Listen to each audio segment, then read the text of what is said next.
Hello everyone, welcome to my channel. So आज हम discuss करेंगे एग्जांपल नंबर 13। इसमें आपको क्या शो करना है कि ए बी और बी ए जब हम उनकी मल्टीप्लाई करेंगे और जो दोनों रिजल्ट आएंगे वो आपके सेम ही नहीं होंगे। देखो, जैसे कि ऐड में और सब्ट्रैक्शन में एक रूल होता था कि दोनों मैट्रिक्स का जो ऑर्डर है वो आपका सेम होना चाहिए, लेकिन मल्टीप्लिकेशन में ऐसा कुछ नहीं है कि इनका ऑर्डर आपका सेम होगा, आप तभी उनकी मल्टीप्लाई कर सकते हो। इस एग्जाम्पल में ये बात बोली गई है कि अगर इनका ऑर्डर सेम नहीं है तो ये भी मैट्रिक्स जो होगी वो सेम नहीं होगी।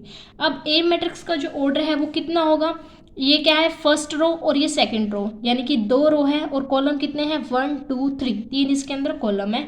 इसमें क्या है, 1 2 3, यानी कि तीन तो रो है और दो इसमें क्या है, कॉलम है। तो जब आप इन दोनों की मल्टीप्लाई करोगे तो वो मल्टीप्लाई आपकी कितने ऑर्डर की होगी, 2/2 ऑर्डर की होगी। देखो, फर्स्ट मैट्रिक्स से हम रो को उठाएंगे, सेकंड से हम कॉलम को उठाएंगे, तो कितना आएगा, 2/2। यानी कि जब हम इन दोनों की मल्टीप्लाई करेंगे ना तो उसका जो ऑर्डर बनेगा वो आपका 2/2 का ऑर्डर बनेगा, क्योंकि मल्टीप्लिकेशन में जो है वो थोड़ी कन्फ्यूज़न होती है कि मल्टीप्लिकेशंस में जैसे हम फर्स्ट रो की फर्स्ट कॉलम के साथ मल्टीप्लाई करते हैं तो इस केस में थोड़ी कन्फ्यूज़न होती है। तो वहाँ से हम आइडिया लगा सकते हैं कि जो रिजल्ट आएगा जब मैट्रिक्स की मल्टीप्लाई करेंगे उनका ऑर्डर 2/2 का होगा। ठीक है, सो देखो, इसमें हम पहले करके देखते हैं। सबसे पहले हम क्या करेंगे, ए और बी, मतलब ए और बी की मल्टीप्लाई करेंगे, उसके बाद बी ए की मल्टीप्लाई करेंगे। जब हम ए बी की मल्टीप्लाई करेंगे तो उनका जो ऑर्डर होगा वो कितना आएगा, 2/2 का ऑर्डर आएगा। ठीक है, जब हम बी ए की मल्टीप्लाई करेंगे, यानी कि पहले बी मैट्रिक्स को लिखेंगे उसके बाद ए मैट्रिक्स को लिखेंगे, तब इनका जो ऑर्डर होगा वो क्या हो जाएगा, चेंज हो जाएगा। क्यों चेंज हो जाएगा, देखो सबसे पहले हम बी मैट्रिक्स को लिख रहे हैं। अब बी मैट्रिक्स का जो ऑर्डर है वो आपके पास कितना है, 3/2 का ऑर्डर है। और जो ए मैट्रिक्स हम लिखेंगे क्योंकि बी ए की मल्टीप्लाई कर रहे हैं, और ए मैट्रिक्स का जो ऑर्डर है वो आपका है 1 2, 2 रो है और 3 उसके पास कॉलम है, ये है। ठीक है, तो इनका ऑर्डर क्या बनेगा, फर्स्ट मैट्रिक्स से हम रो उठाएंगे और सेकंड से कॉलम उठाएंगे, देन ऑर्डर क्या बनेगा, 3/3 का। यानी कि जब हम बी ए की मल्टीप्लाई करेंगे तो उस केस में जो रिजल्ट होगा, जो मल्टीप्लिकेशन आएगी मैट्रिक्स की, उसका ऑर्डर होगा आपका 3/3 का ऑर्डर। और जब हम ए और बी की मल्टीप्लाई करेंगे उसका जो ऑर्डर आएगा उसका आएगा 2/2 का ऑर्डर। ठीक है, तो देखो इनके ऑर्डर से ही पता चल रहा है ना कि ए बी और बी ए मैट्रिक्स आपकी सेम हो ही नहीं सकती जब हम मल्टीप्लाई करेंगे। जब हम ए बी की मल्टीप्लाई करेंगे या बी ए की मल्टीप्लाई करेंगे तो उस केस में ये दोनों मैट्रिक्स आपकी सेम हो ही नहीं सकती है, क्योंकि ए बी का ऑर्डर आपका अलग आ रहा है और बी ए का आपका ऑर्डर ही अलग आ रहा है। ठीक है, तो इसको करते हैं शुरू।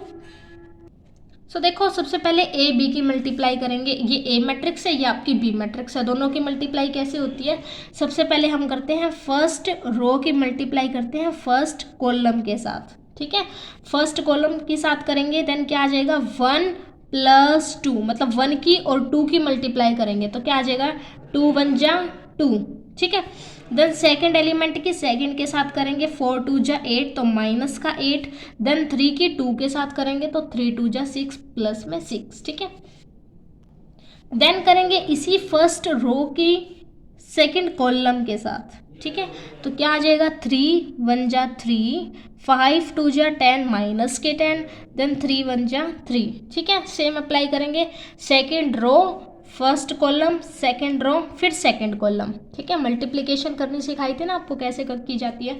4 × 2 = क्या आ जाएगा, माइनस का 8, 2 × 4 = 8, 5 × 2 = 10। देन इस सेकेंड कॉलम के साथ करेंगे तो क्या आ जाएगा, -12, 10 और 5। इसको थोड़ा सा सोल्व कर लेना तो क्या मैट्रिक्स मिल जाएगी आपको, 0 -4 10 3, यानी कि ये जो मैट्रिक्स है वो कितने ऑर्डर की बनी, आपकी 2/2 ऑर्डर की। यही तो था ना कि ए और बी की जब हम मल्टीप्लिकेशन करेंगे, इन दोनों के मल्टीप्लाई करने के बाद जो आपकी मैट्रिक्स आएगी उसका ऑर्डर क्या होगा, आपका 2/2 का ऑर्डर होगा। बी और ए की मल्टीप्लिकेशन, इसमें ऑर्डर कितना बनेगा, 3/3 का ऑर्डर बनेगा और ऑर्डर बन भी रहा है।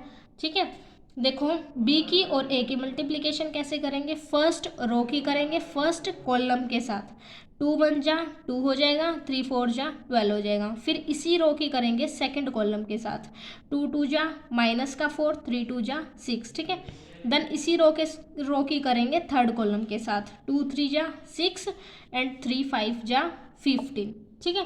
सेम ऐसे ही सेकंड रो की करेंगे, पहले first column, second column, third column के साथ, फिर ऐसे ही थर्ड रो की करेंगे फर्स्ट कॉलम के साथ, ये आ जाएगा सेकंड कॉलम के साथ और फिर थर्ड कॉलम के साथ। ठीक है, इनको थोड़ा सा सिंप्लीफाई करोगे, ऐड और सब्ट्रैक्ट करोगे, देन आपको ये मैट्रिक्स मिलेगी। अब देखो जब हम बी और ए की मल्टीप्लाई कर रहे हैं तो मैट्रिक्स का जो ऑर्डर है वो कितना है आपका 3/3 का ऑर्डर आया है। अब देखो इन दोनों का ऑर्डर ही आपका डिफरेंट है, ऑर्डर डिफरेंट है तो ए बी, और जब हम बी ए की मल्टीप्लाई करेंगे तो ऑर्डर क्या आएगा आपके पास, डिफरेंट है, अलग अलग ऑर्डर है, तो ये मैट्रिक्स आपकी इक्वल हो ही नहीं सकती है। ठीक है, सो यही आपको दिखाना था। तो clearly A B is equal not equal to B A. अब देखो इन द अबोव एग्जाम्पल में, इस एग्जाम्पल में ए बी और B A are of different order. ये क्या है, दोनों डिफरेंट ऑर्डर की है, मतलब इनका ऑर्डर भी डिफरेंट ही है दोनों मैट्रिक्स का। सो ये बोल रहे हैं कि ए बी जो है वो बी ए के इक्वल नहीं है, but one may think that perhaps A B and B A could be the same.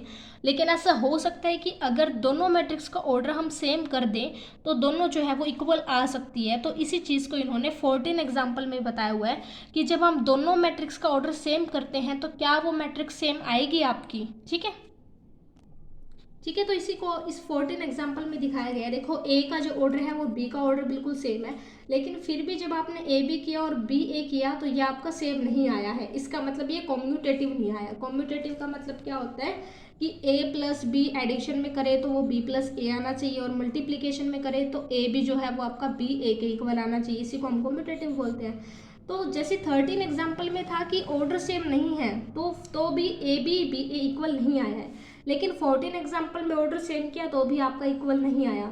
तो ए और बी का जो ऑर्डर है वो बिल्कुल सेम है। ए का ऑर्डर आपके पास 2/2 का ऑर्डर है और बी मैट्रिक्स का भी ऑर्डर आपके पास 2/2 का ऑर्डर है। तो जब हम इन दोनों की मल्टीप्लाई करेंगे तो क्या आएगा, दोनों की मल्टीप्लाई में देखो 1 की मल्टीप्लाई करेंगे 0 के साथ, देन कितना आ जाएगा 0, और इस 0 की 1 के साथ जब हम मल्टीप्लाई करेंगे तो कितना आ जाएगा 0, तो फर्स्ट में क्या मिलेगा 0। अब इसी फर्स्ट रो की मल्टीप्लाई करेंगे सेकंड कॉलम के साथ, देन 1 1 जा 1 एंड 0 इंटू 0, तो क्या मिला यहाँ से 1। जब 0 के साथ मल्टीप्लाई सेकंड रो की करेंगे फर्स्ट कॉलम के साथ, देन 0 इंटू 0, -1 की 1 के साथ करेंगे, सो यहाँ से -1, एंड सेकंड में -1 इंटू 1 आ जाएगा और -1 इंटू 0 आ जाएगा, तो यहाँ से क्या मिलेगा आपके पास 0। यानी कि ए बी की जब मल्टीप्लाई करेंगे तो आपके पास ये मैट्रिक्स आई है। ठीक है, और इसी तरह से पहले बी रखो, उसके बाद ए की मल्टीप्लाई करो तो आपके पास ये मैट्रिक्स आ रही है। लेकिन देखो ए बी की जो मैट्रिक्स है और बी ए की जो मैट्रिक्स है वो बिल्कुल अलग अलग है ना। यहाँ पे क्या है 0 1 है 1 0, लेकिन यहाँ पे नेगेटिव आ रहा है साइन, यहाँ पे सेकंड में नेगेटिव है और यहाँ पे आपका थर्ड पॉइंट पे नेगेटिव आ रहा है। सो क्लियरली क्या है, ए बी और बी ए आपका इक्वल नहीं है, जबकि आपके पास ए और बी का ऑर्डर बिल्कुल सेम है। सो मैट्रिक्स मल्टीप्लिकेशन जो है वो आपके पास कॉम्यूटेटिव नहीं है। ठीक है, सो मिलते हैं नेक्स्ट वीडियो में। Thank you for watching.